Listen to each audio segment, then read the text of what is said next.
Hello everybody, it's Josie here with another video. So today I'm doing the first in my series of kind of wrap-up videos for 2018. So my favourite books, my least favourite books, my most surprising books, all of that. So I wanted to leave them for really the end of December because there were a few books that I thought might sort of sneak into some of those categories, and also I just wanted to be sure I'd read everything before I was kind of making my decision on what I really loved. So what I thought is I would start kind of on a low so that we could build up to a high to my favourite books of the year. So the first video I'm going to do today is my kind of worst, most disappointing books I didn't like. So start on a low, end on a high. I think that works. Some of these books I don't actually have the physical copies anymore. What I tend to do if I don't like a book is I will get rid of it. And what I mean by get rid of is I will take it to a charity shop and somebody else might like it and enjoy it and want to read it. I also buy a lot of books from charity shops. I think it's a nice little sort of cycle of life, and it's a nice way to recycle and reuse. So the first one I don't have, I'm going to talk about, is a book that is well known. That's also a film. It's called The Virgin Suicides. And I thought I was really going to like this book. I thought the book would be better than the film. I was hoping the book would be better than the film, and I really just, I don't know why, I just kind of thought, oh, I'm gonna really love this book. And when I got it and read it, I had issues. So first of all, I thought that you would get to know more about these girls. So if you don't know the premise of the book, it's about this family of girls, and as the name suggests, the girls keep committing suicide in this family. And I thought it was going to be more about these girls and to actually get into their psyche, tell us why, tell their story, because, you know, that's quite a dark premise. It's like, why are these sisters all committing suicide? You know, what's wrong? What's going on there? And you get some of that, but the story is actually told by the men and the boys around them. So the boys kind of admiring them and, oh, they're so beautiful, and, you know, wanting to know what happens in this house and wanting to kind of spy on these girls.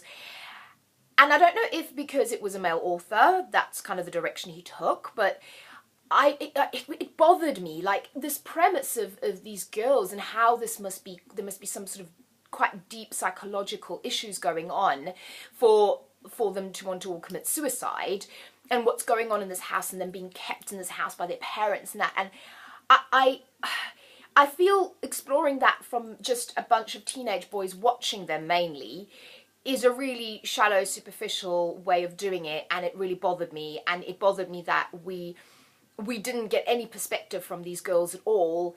That sort of voyeuristic, almost stalker quality that some of these boys had with them as well bothered me. The mother in the book bothered me. It just bothered me. And I didn't like it, so I was really disappointed by that one. The next one I was really disappointed by is a book called All the Crooked Saints by Maggie Stiefvater. Now, I kept hearing about Maggie's Raven Cycle quartet trilogy, and everybody was saying it was really good, but I was kind of holding off reading it because whenever I looked at the cover of the first book, it made it sound like it was mainly a love story, and I'm not really somebody who just wants to read plain love story books. They kind of bore me. Subsequently, on a happier note, I have read The Raven Boys, and I really liked it.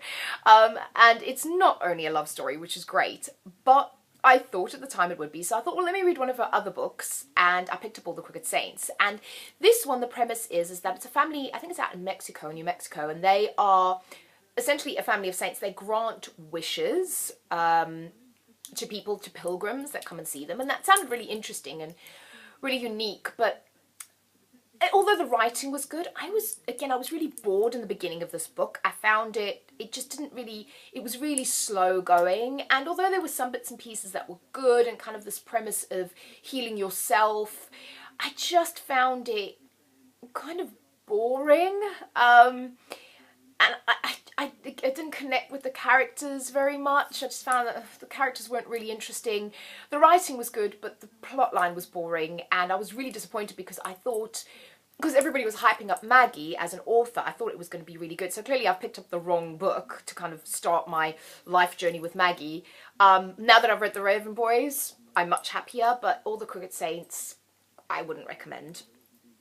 The next book that I don't have and that really disappointed me, and again, this is, I think, because I'd hyped this up in my own head, and I'd also heard some people really like it, so if you do like it, that's great, but it was Anne Below. And again, the premise of this book sounds like something that really should be me. I think it's 1920s or 30s Berlin. We're talking about cabaret. We've got queer main characters. There's supposed to be sort of some mystery and intrigue going on in it. And it really sounded like it was going to be up my alley. I was so excited to read it. And I was so disappointed when I put it down. So I like the lead characters. I think the characters are good. So the two main characters that are the two male leads who are in a relationship I liked, I can't remember what her name was, but the cabaret girl, I liked her as well. What I really wanted to do was I wanted to pick up those characters and put them in a different plot line, because I did not like the plot of this book.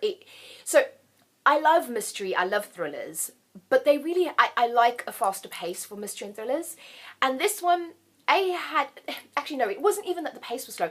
I don't like political mysteries where it's all about the politics. I found it really boring. I prefer things that are sort of murder and mayhem, chases, mysteries, missing people, that kind of thing, and that's just a personal preference.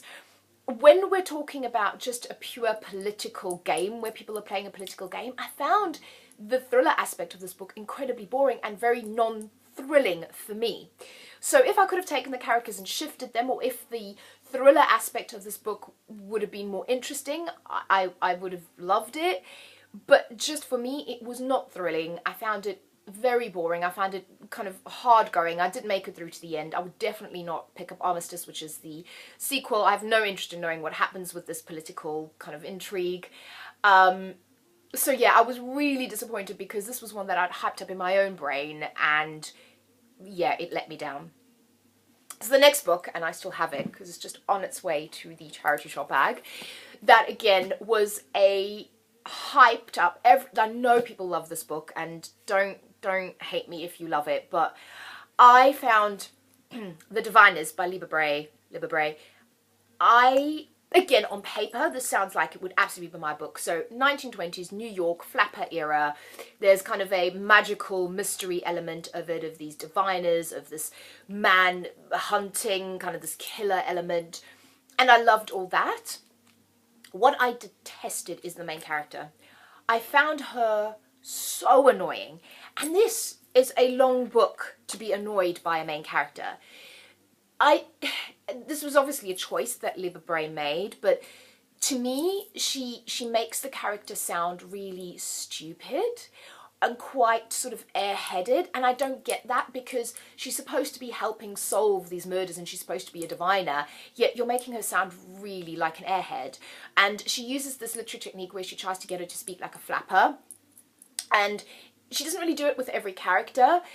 But when she does it with Evie, she makes her sound really stupid, and it just drove me nuts. I like my female protagonists to be strong, to be slightly more complex than this, to really be smart and brave. And she kind of, the very sort of end of the book, she gets a bit better, but the whole way through, she annoyed the bejesus out of me. And I do actually have Lair of Dreams, the second one, because I thought I was going to love the series so much. I'm debating whether or not to read it. I might read it because I kind of want to find out what happens with this whole diviner murder sort of part of it.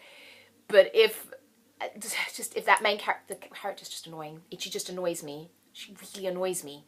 It's annoying. And then the last one I'm going to talk about is another book, and again, I think the stuff is from Hype, is this one over here, is Nosferatu by Joe Hill. And I spoke about this bit about this in my last video, so I won't go into too much detail, but it was kind of billed as it's a horror, as a kind of a modern vampire type horror, and I did not connect with the main character. Again, I just didn't like her. I don't know what it was, and I found if you don't connect with the character, you don't care what happens to her, especially in a kind of a horror kind of book. Also, I didn't really find it that horrific. Maybe I have a high tolerance. There were a couple of scenes that scared me, but the rest didn't really. Again, it's a long book. I found it unnecessarily long. The writing itself is good, but the characters, I just wasn't interested in, and maybe I prefer my vampires a bit more vampiric. I love Anne Rice, I love Poppy Z. Bright, I love sort of Buffy the Vampire Slayer, all of that.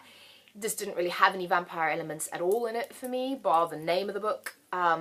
So yeah, massive disappointment. I think I've revised my stars down to 2 from 2.5. Yeah, didn't like it. So anyway, those are my most disappointing books of the year. The next video will be a lot more positive, I promise. If any of these are your favourite, please don't be offended. It's just kind of my take on it. Let me know what you think. Let me know what your most disappointing books of the year are. And yeah, I will speak to you guys soon. Bye-bye.